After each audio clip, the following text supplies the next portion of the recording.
This is Red Moon Role-Playing. Hey, you... My sentence just fades out as the doors close. You think he's going up there? Well, I guess he can go up. We've only got a... Huh, that's interesting. Why does he get to change floors? You know, imagine this kind of scenario where, like, we're in a place where everyone owes something to this Celia woman. Or she has dirt on everyone. Like... That would be impressive, won't lie. But there are a lot of people here, a lot of people, and eventually, I mean, you know, that's the thing. It's great to have a few bits of dirt on rich people, but get too many of them, and people got their own resources. You know what I mean? You gotta be careful. The elevator is stopped on the 10th floor. Yeah, he was. What do you think is on that... was in that bag? Oh, I don't know. And I sort of look, and I say, but I bet the suite on the 10th floor is real nice. Like, if this is nice, like, wow, imagine how that must be. As you get into the elevator that's waiting for you, and you scan your keycard, yes, you can head down to the ground floor, or you can stay here on the 6th. That's what's available to you. Can I, like, get anything on, like, an intuition roll, maybe? On, like, what was the deal with that guy? He seemed quite stressed. What you don't have to roll for this. What you can get is what I told you. He looked visibly stressed, sweat running down his face. He looked afraid. That was the feeling that you got. Afraid. There was fear in this man's eye. And that's not really what you have seen at this place. People are mostly hedonistically enjoying themselves. This isn't a place where you should be afraid, but this man certainly was. Well, maybe he was staff. Maybe he's in trouble with the boss. Could be. He wasn't wearing a uniform, though. He was wearing a suit. Looked like a pretty good one. He had a big, nice golden watch, too. I shrug. I mean... maybe if we see him later, we can ask him. I don't see what we can do now. Let's go and get some food, you know? Why worry about things we can't control? Yeah, I don't know. You're the cop, just trying to figure out as much as you Virgil, can. come on, I'm not a cop, God. just someone who knows things, investigates things. God, cop, Right. Can you imagine me, cop? Oh, where's my donuts? Well, it seemed like you were going that way for a while, I don't know. A little bit too, Well, actually, maybe I'm just corrupt enough to be a cop. I kind of laugh, trying to make a joke of it. You've been investigating some interesting people lately? Say as we get into the elevator and just push the ground floor. I mean, well, actually, there was this kind of cool cat. She was actually calling herself Cat, like, not Catwoman, but just Cat. It was funny, and she was totally doing a massive art heist. So, like, she wasn't, like, breaking in the house and stealing the paintings, but she was, like, legit conning her way in, so people were selling her artwork, and she was then selling it all on the black market, and I managed to prove it, and, it was kind of fun, actually, you know. And hell, I don't feel bad about it. You can't one or two people, but, you know, artwork is artwork. That should be treated with respect. If it has a use, I guess. Yeah, but you've been more into that than I have. Did you buy some? You got art now? You had that weird painting over your sofa with the fruit and the man that was staring at him. Well, it's Always what our freaked me out. perspectives, man. And I got a painting or two, but, you know, I'm not... private investigation, well, it does pay, but, you know, you never know when the next job's coming in. Yeah, there's that. Anyway, let's go grab some steaks, and as you're getting down to the restaurant at the ground floor, there's quite a lot of people coming here, and you immediately notice that there's an older, quite thin-looking woman with curly silver hair in a pantsuit with 80s-style shoulder pads. She's got really, really white teeth and pale blue eyes, who notices you as you come in, and there's something about her that tells you that she's probably working here. She's got a lanyard there as well. Yeah, there's something that says her name on there. Oh, hello there. Welcome to KULT Resort. My name is Renata Fischer. I work for Miss Witter, and I make a point of getting to know all of our new guests. Who are you, and why did you choose our lovely resort? Well, nice to meet you, Renate. I'm Virgil. I was looking over at Edmond as if he was gonna introduce himself. Yeah, Edmond Wainwright. Pleasure. How could we not want to come to a beautiful resort like this, especially when given a beautiful invitation by the owner themselves? What a mysterious lady. Do you know anything about them? How did they make this all happen? Well, through hard work and dedication. She smiles at you. I think I know your names. Yes, you have an appointment tomorrow then. I see. And she smiles. Yeah, we got the messages. Is she from, is she a Mrs.? Miss? Just want to get that right. Oh, is it only a miss?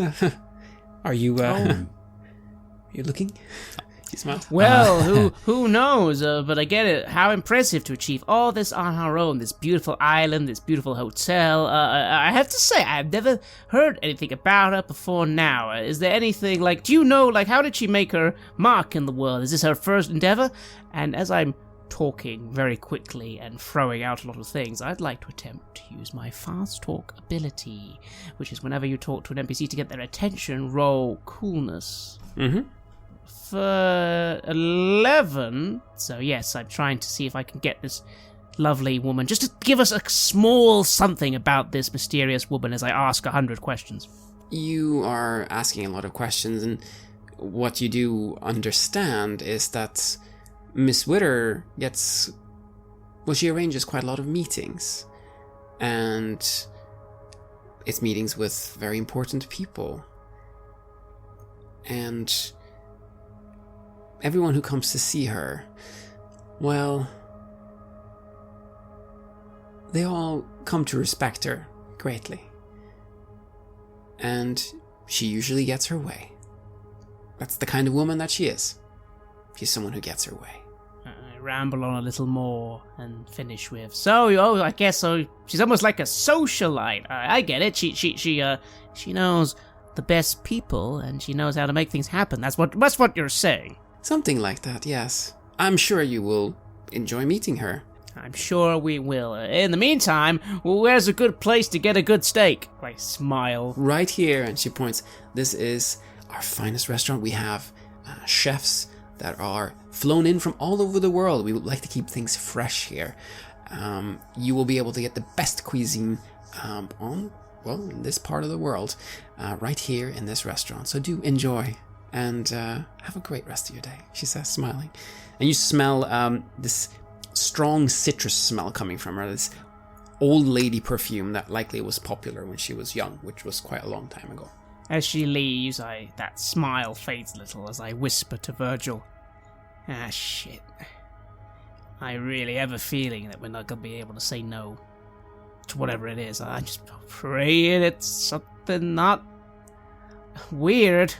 Or too weird. Yeah, and that makes me think. I kind of want a perspective of the entire hotel. I just want to get a feel of something weird is going on here. If it is, I'm not sure yet. And I look towards the restaurant. Is it outside or is it in here?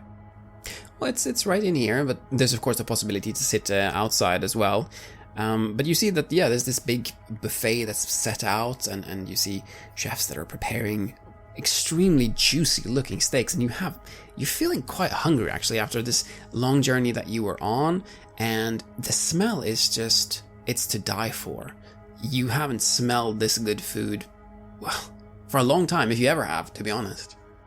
Yeah, okay. Well, steaks it is. Steaks. Then I want to just go out and have a look at the hotel from a little distance. After we eat.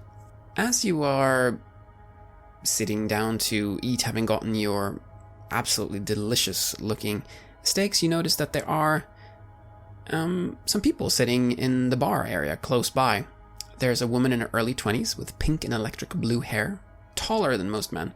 She stands out immediately. She's wearing expensive-looking brand clothes and has perfect makeup. And you see her looking at you, Virgil, and she notices you and she smiles, and you recognize that face. That is... You heard the hotel manager mention her, actually. Matrix Krush, the world-famous DJ. She's been climbing the streaming charts, and here she just seemingly is, right there in front of you. A celebrity. And she's smiling at you. I stand there, I'm like taking my food and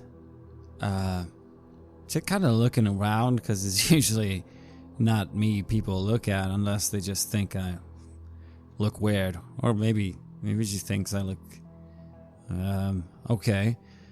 I go over to her. Yeah, hi. And yes, she looks at you. She seemingly is focused on you. It could perhaps be because, yeah, you're right. You do look a little bit different from everyone else here. There's something a bit more perhaps genuine about you. Could be that. Could just be that she thinks that you're cute. Who knows?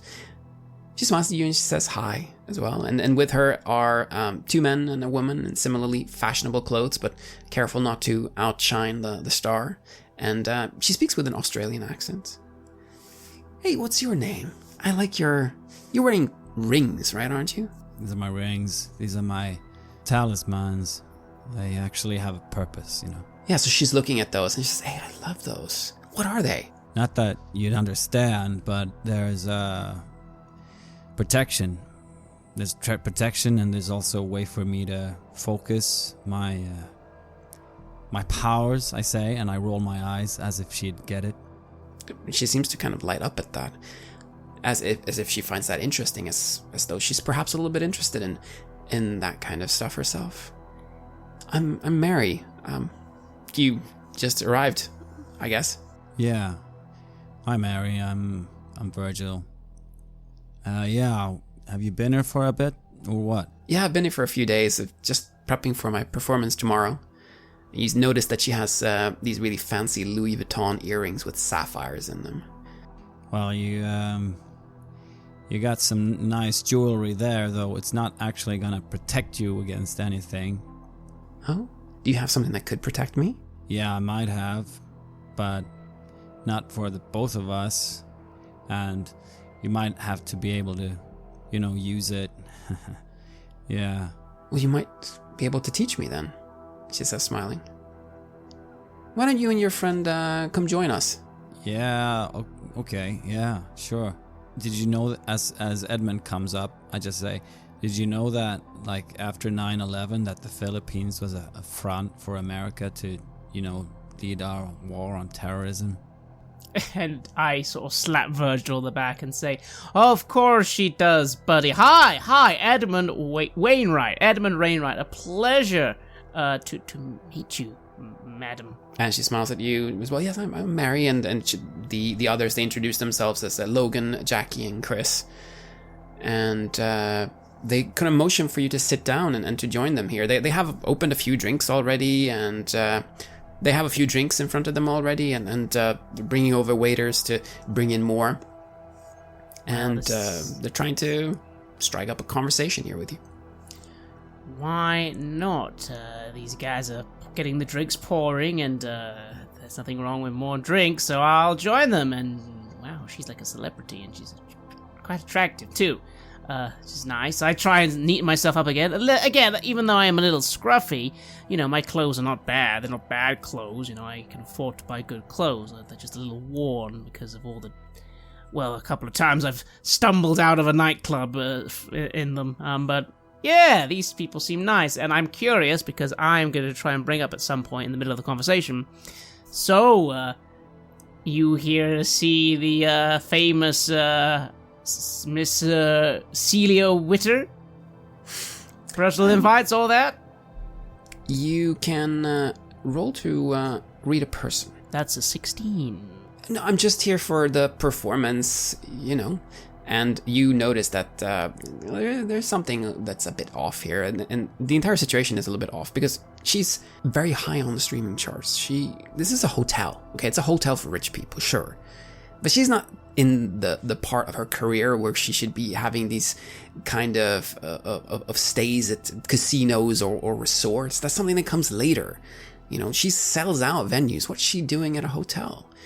There's something that's a bit off about that. And she does seem a little bit nervous as she says that. Yeah, I lean over, sip my drink. I'm not entirely sure what it is now. It's my third drink. But again, I'm fine. I'm taking it slow. It's fine. And yeah, I get 2 questions. So I guess let's roll straight into how could I get her to tell me more? I'm sort of like, oh, come on. Really? You're a big deal. And hey, there's nothing wrong with getting paid for gigs, but just why here? I'm sure you have bigger places to be. Yeah, I'm trying to figure out how can I get her to tell me more. You can get her and yourself drunk and high. Then you can get what you want. What's your second question? And why do I think they invited us over in the first place? What do I think she wants from us? I'm pretty good at reading people. They are very much people who seem to be enjoying life in all its shapes and forms and all the good things in life. The drinks, you get a pretty good feeling that they probably do quite a lot of drugs as well. There's something sketchy about this Chris guy in particular that really screams drug dealer to you. And yeah, it seems like they seem to have spotted some people who might be genuine, but also be interested in the same kind of stuff that they are. That's at least how they're reading the situation. So yeah, they seem to have found some people they hope will be friends.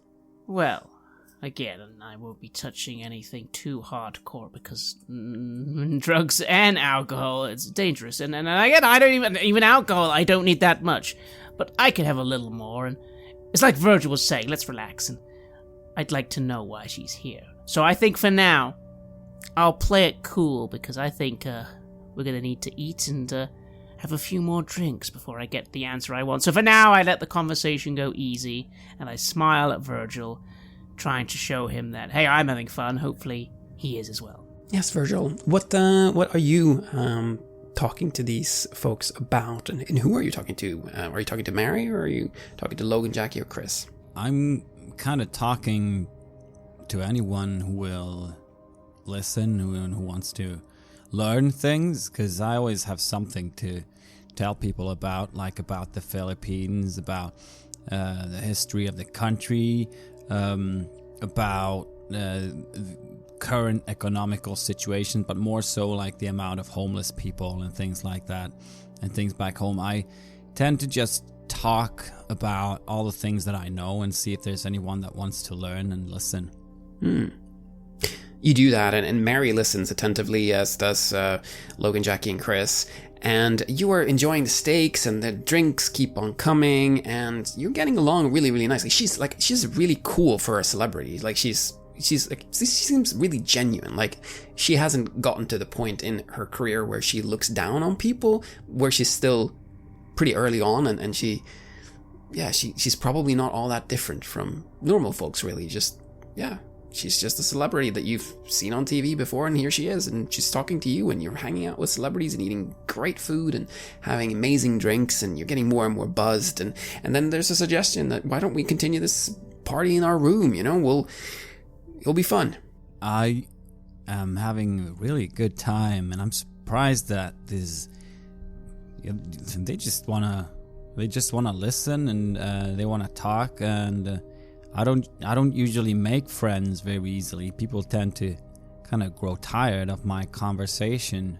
I don't know. It's not that I feel like I'm doing anything wrong, but these people are okay. That's weird. Like not the crowd at all that I'd expect be listening to me.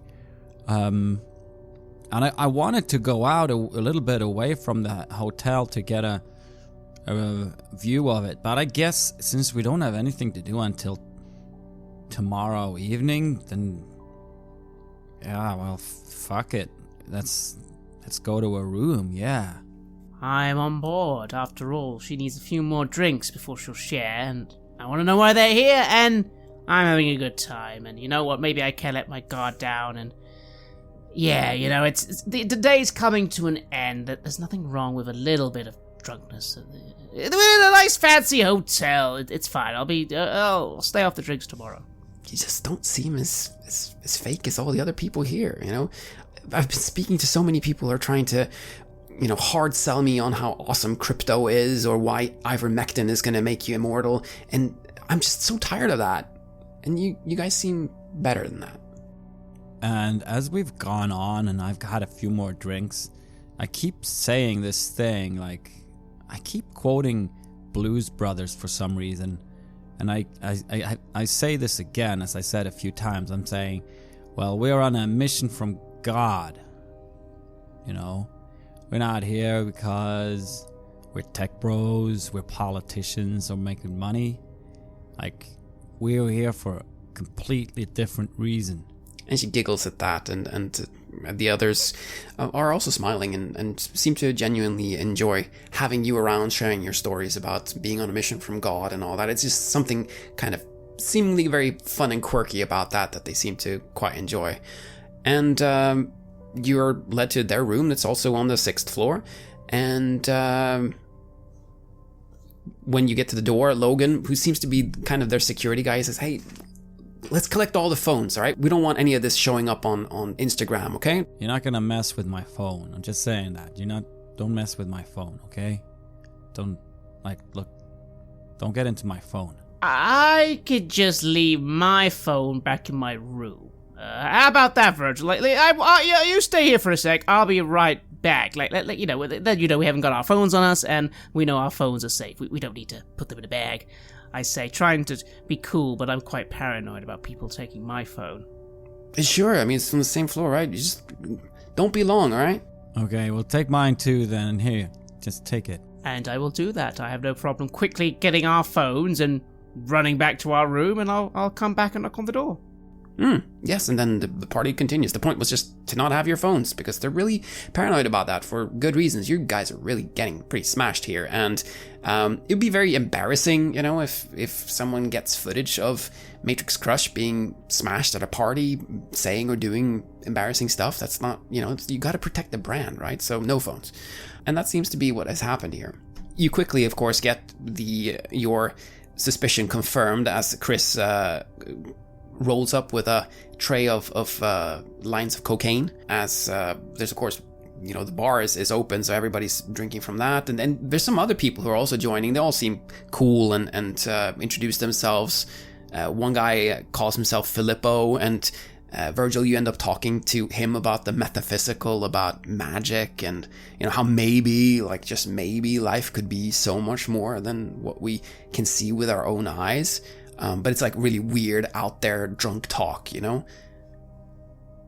And I'm going to say that Edmond, well, I have a hold, and you're not going to control yourself tonight.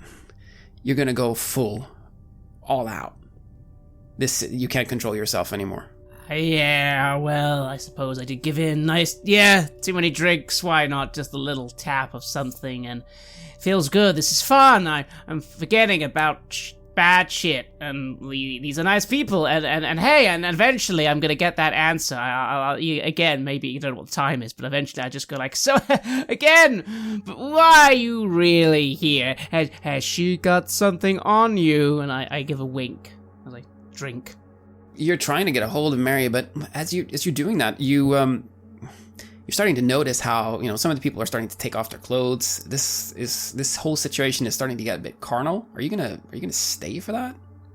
Because it seems like they want you to stay for that, but are you gonna stay for that?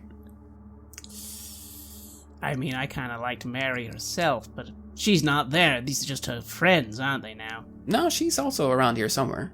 I guess, as you've said, my addictions take hold, and this isn't exactly bad, and it's not a bad time, so okay, sure, why not? And you're out looking for Mary then. And Virgil, what are you doing during that time? Are you also looking for Mary, or? I'm talking to this guy called Filippo, and it's really interesting, like, because he is like interested in the world. He's enlightened, He's a cool guy. I noticed someone else is kind of starting to undress me. Like, I don't have much. I just have my silk robe and swimming shorts because, I don't care.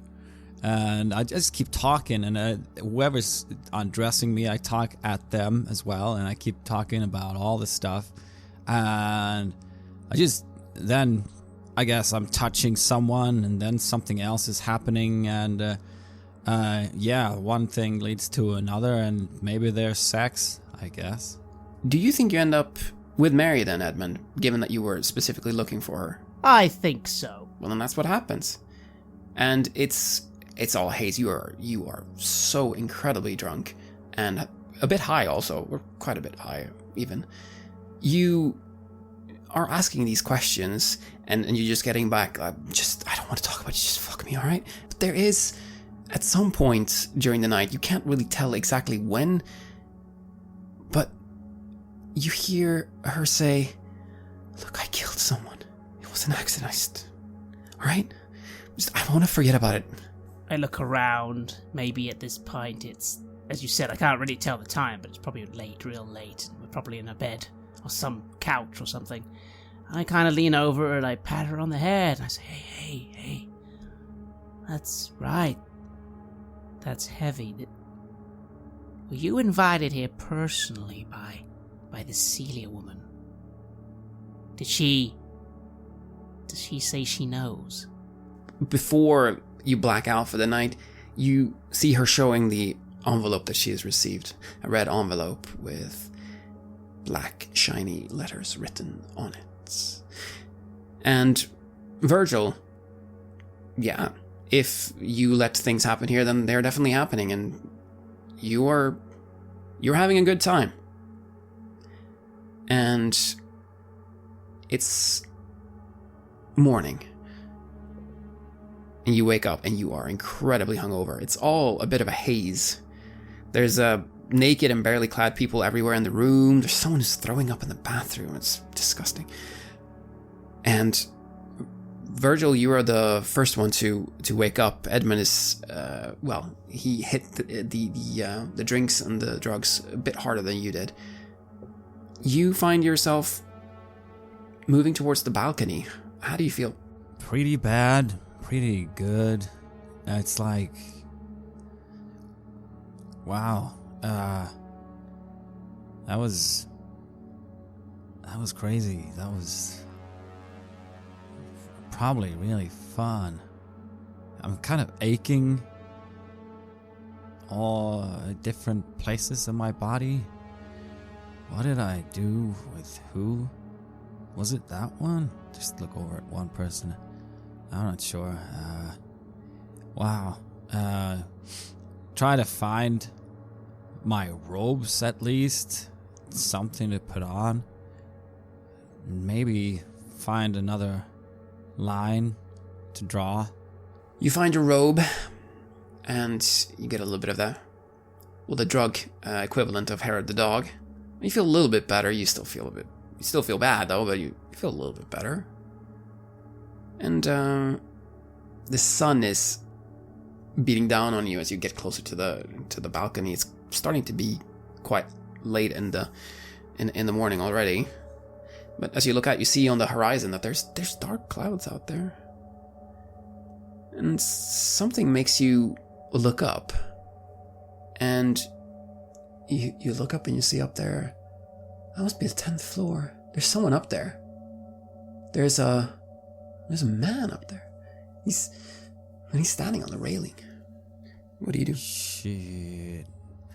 I look at that and the clouds, and this is what I wanted to see. I rub my eyes and draw in some air, and I try to focus. Okay. And I'm holding on to one of the talismans that is dangling around my neck, and I push it into my hands quite hard, so I feel it's kind of focusing pain as I want to look up there, and I want to see if there's something about this place. I want to see if I can use magical intuition. Sure. 18. I'm trying to learn if this place, either what's going on up there or where the storm is coming from, has a magical nature. You're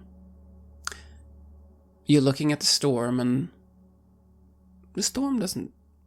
It seems sudden, extremely sudden, but not necessarily of magical origin. When you look up to the 10th floor, however, the energy's there. They're off the charts. Off the charts. It's like a black void. And the guy who's standing up there on the railing, you think you recognize him. Oh yeah, it's the guy who was sweating bullets and riding the elevator yesterday. And just as you recognize him, he takes a step out and begins falling. And for an instant, your eyes meet his, and he looks absolutely terrified. And he falls all the way down, and screams echo through the hotel as the body slams through a lobby table, splattering blood across polished floors, and the guests who are still enjoying their morning coffees. And as you see this, I want you to roll to keep it together, Virgil. I stare down at that mess. I roll a 15. I rub away at the drugs from my nose and I stare down at it. Yeah, you just seen someone kill themselves. Why does that not bother you more? I look down at that and I look back up. I feel like the hangover, the swirling energies up there. There's the feeling, this mixed feeling of fear, kind of wanting to create a knot in my stomach at the same time as I want to go up there. Shit. Whatever hold she had on him, or was he just a delivery man? Why did he bring that bag to her?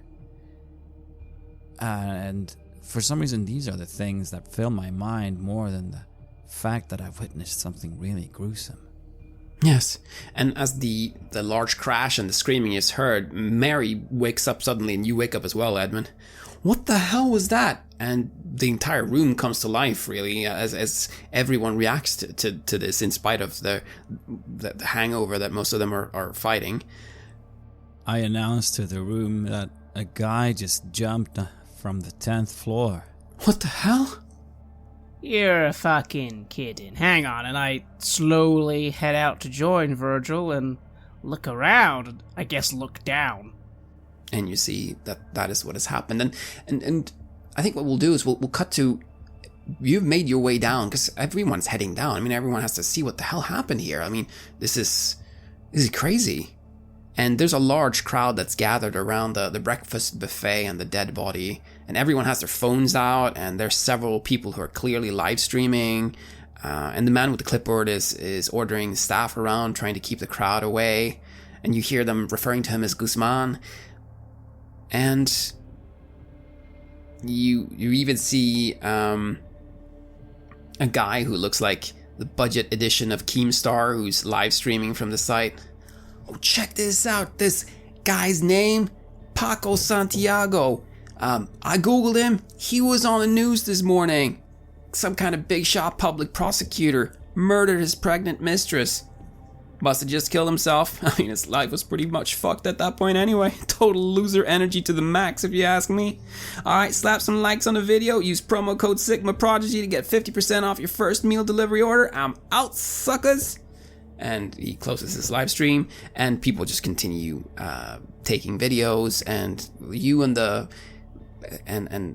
Mary, Matrix Krush's posse, you're down there, and you're seeing all this happening. I mean, it's grim business, but not the first time I've seen a dead body. Quite literally, and not even counting what happened. Like in some of the detective work, it's mainly theft, but sometimes people get violent over theft. And I confess, I always find it interesting because, a suicide. That sounds really, really basic, but I can't help but just peek a little. And maybe I could roll crime scene investigator, which is when you investigate a crime scene, roll reason. And again, this seems obvious, but I don't know, is there anything unusual about it? Morbid curiosity, if you will. You can try and roll that. This is going to be a little bit hard because, well, there's Guzman and the staff who are trying to keep people away. There's a lot of people who are trying to get close, though, so you have perhaps sometimes opportunities to get a little bit close by sort of hiding behind others. So yes, you can roll for crime scene investigator and we can see what you get. 9, 10, 11. Nice. Once again, one question. What was the chain of events? I look up, I look down. Does it seem literally as they said? This guy just threw himself off the building. There's no evidence. I can't see anything that maybe implies that maybe he was pushed or something. You're looking around and, well, that's a bit difficult to find out from just this. He's definitely made the fall. You ask around a little bit and you hear that there was screaming, and you end up talking to Virgil. And Virgil, of course, saw this happen. So Virgil, what do you tell Edmond?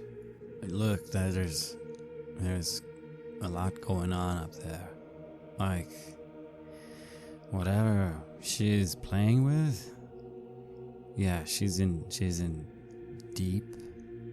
There's I don't know if what she got from him, what he had with him, but I could clearly see, man, that there's something going on up there. There's this place oozes. It's like a conduit.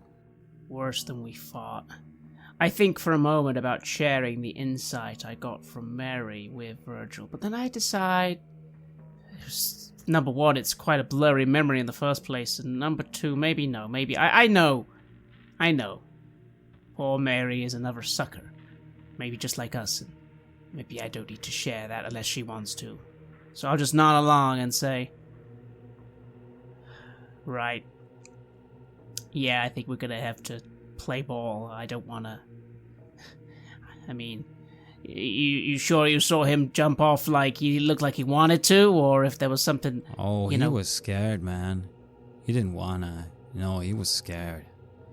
I think whatever choice he had, death was the better alternative. That's what I think. Or maybe he didn't play ball. Maybe. But you always you could have chosen to resist whatever it was going on up there. I don't know. I shrug, rub my head, and I look down at my phone where I've been Googling the guy. So he killed his lover? Was that it? Yes. You heard what the live streamer was saying. Paco Santiago. Yeah, he's some big shot public prosecutor over in Spain. Murdered his pregnant mistress. It's in the news. His career is ruined, and now he's dead. I mean, there's some logic to making that choice there, however hopeless and gruesome it is. Maybe he just paid to get in here and spend his last few hours in a nice place. I doubt it, though. Not the way it worked out for him. She wanted something else from him. And then it occurs to me, I look down. Can I see if the handcuffs are still there? What about the bag that he had? The handcuffs are there, but there's no briefcase. He had something for her. He had something. And he got repaid this way? It could be that... You know what I think? I think she promised him something after death. Yeah? Is that sort of thing... You tell me. You said you couldn't bring people back to life, but what, you can do things for people when they're dead? What? Make sure you go to heaven or something? Well, we brought him back. We brought Peltier back. He's fucking alive, okay? Like, whatever kind of existence he is in. Maybe she promised him something like that, you know? Or eternal life in a different kind of way. Seems awfully public, though, don't it? I mean, look, everyone's fucking looking. Like, surely this isn't going to be great press. This place, the way they clean things up. Do you see that live stream? You go ahead, look on your phone, see if you can find that live stream that he just put up. I will look down at my phone, which assumedly we did go and get on the way down. Yes. And yeah, he's got a point. I'll try and look up that guy. I think I got his name. Let's see if that stream is out there. Well, the guy is actually... He's not around here anymore. He disappeared. We're looking for the live stream, but... No. He hasn't posted anything recently. Like, he was posting from the restaurant earlier about the juicy steaks. But this morning's live stream is not up there. I saw him do it, and those sort of people like things quick. I say to Virgil, huh, you might have a good point, actually. That's kind of unsettling when you think about it. Did anyone see the suicide? It's Guzman who's walking around. We're looking for witnesses. Did anyone see it happen? Oh, no. No, I just heard the noise, came out. Whoops. Seems like he jumped from somewhere. Probably his own room, maybe? Probably. We believe it was the 9th floor. We have footage showing him jumping from there. It's really tragic. Tragic.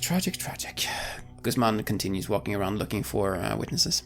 Just not gonna let anything go in this place. Just keep it tight. She is, again, she's gonna want something. Or maybe she has an offer to make. I don't know. And you were checking your phone earlier, Virgil, and it buzzes now. There's a weather news alert. It's a massive storm that's coming in tomorrow morning, seemingly without warning. That must have been the dark clouds that you saw. It's going to be very large waves, and just as you see that, the PA system also goes live. Dear guests, due to incoming cyclone Sepat, we are asking guests to remain in their rooms from midnight tonight until at least 1800 hours tomorrow. For those of you who wish to leave the resort, the last ferry back to Zamboanga leaves at 1500 today. Ferry services will be resumed as soon as the cyclone has passed.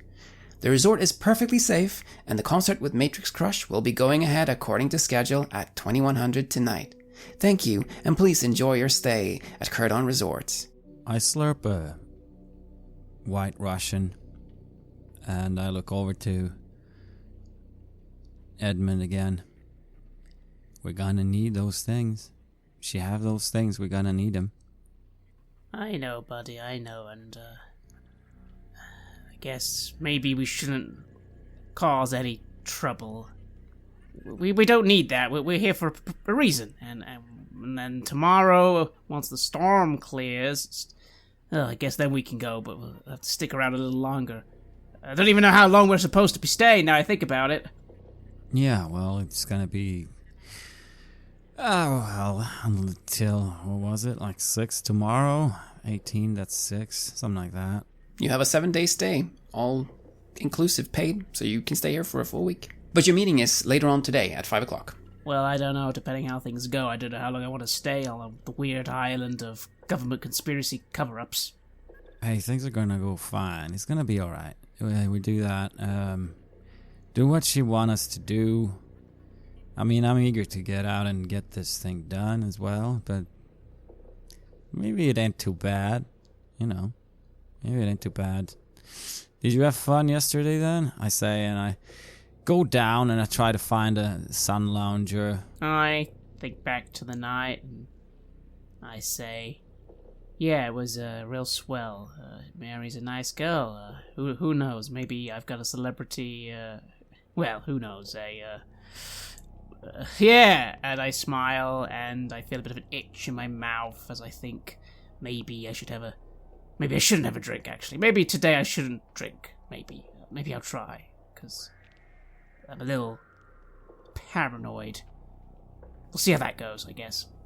You find yourself resting a little bit in these sun chairs, and I mean, it's there are dark clouds on the horizon, but it still is beautiful here, and you have all this lovely food, and you're starting to notice how a lot of the guests are starting to leave. There seems to have been a lot of people who have gotten their vacations spoiled by the fact that there was someone who, jumped right into the breakfast buffet and killing themselves there, and, quite a lot of people who also don't seem to be particularly keen on being stuck in their rooms as a cyclone hits the island.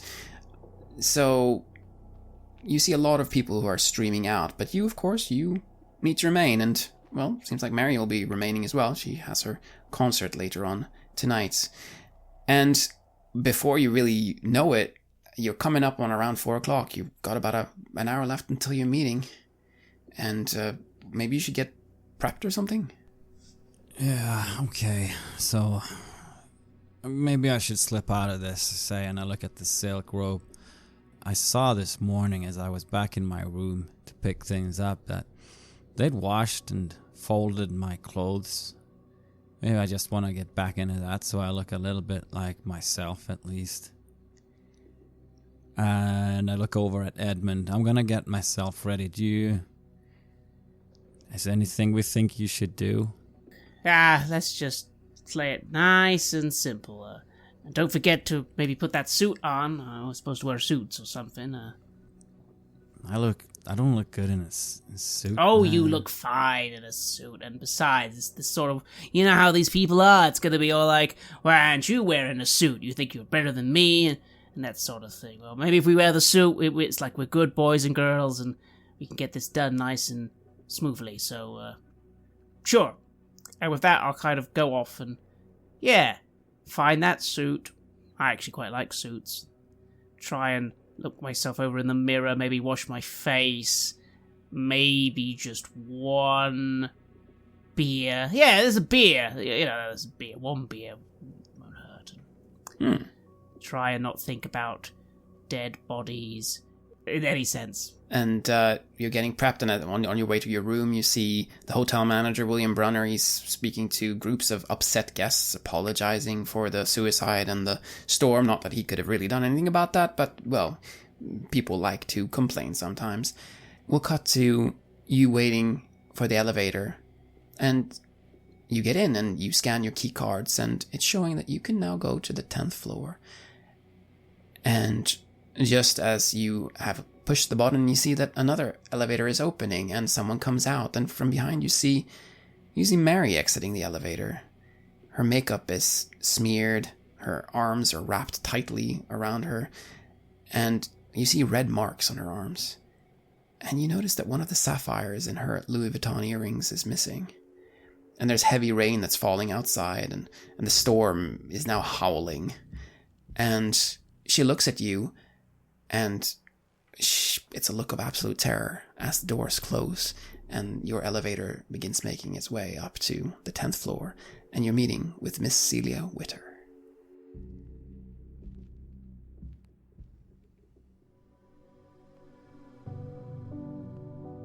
You have listened to an episode of Red Moon Roleplaying, where we play the scenario All Inclusive, which was written by Seth Skorkowski and is part of the Dark Realms and Other Horrors Kickstarter that is live right now. All three of us have also been part of writing content for these books, and you can find a link in the show notes below. During this Kickstarter, you can also buy the core rules for KULT for 50% off, which is a fantastic deal. Our playthrough of All Inclusive has been kindly sponsored by Helmgast. The music was created by H.M. Carceri and was used with permission from their label Cryochamber. Please check out cryochamber.bandcamp.com or their YouTube channel for more of their lovely dark ambient. We would like to give massive thanks to our champions of the Red Moon: Martin Heuschober, Simon Cooper, Julia, Camilla, Bob Lange, Cameron, Graham Barey, Dick Thomson, Lily, Maciej, Black Templar, Dennis Sadecki, and Leonhardt for their generous support. We would of course also like to thank all of our other patrons. Without your support, the show would not be possible. If you want to support our work, please check us out on Patreon. You can get access to bonus campaigns for KULT Divinity Lost, Call of Cthulhu, and Warhammer Fantasy Roleplay there, and you can also get early and raw access to all of our recordings, and hear your name read on the show as a champion of the Red Moon, as well as even play some KULT with us. Most importantly, that support is what keeps the show going, so do check us out there. Thank you again for listening, and remember that death is only the beginning.